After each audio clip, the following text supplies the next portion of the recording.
बहुत परिचित सुदर्शन सिंह का लेख आता था, पढ़ो समझो और करो। एक बार मुजफ्फरनगर उत्तर प्रदेश में उनसे चर्चा हुई।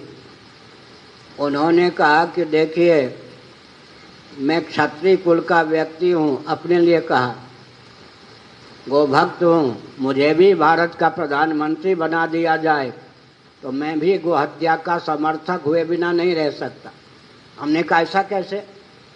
उन्होंने कहा, आयु में वो मुझसे बहुत बड़े थे लेकिन मेरे पर बहुत आस्था रखते थे। उन्होंने कहा कि जब कोई भारत का प्रधानमंत्री बनता है या बनाया जाता है, 6 महीने की सीमा में उसके पास गुप्त संदेश आ जाता है।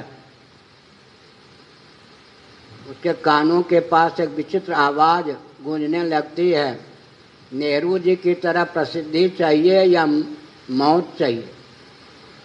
अगर हमारे यंत्र बनकर तुम भारत में प्रधानमंत्री का दायित्व नहीं पालन करोगे तो मारे जाओगे।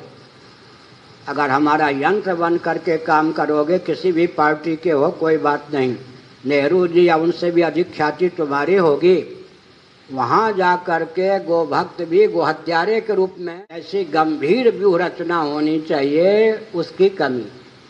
गोरक्षा के नाम पर सम्मेलन भी होते हैं, लेकिन गोहत्या के स्रोत क्या क्या हैं और गोवंश की हत्या रुकती क्यों नहीं है?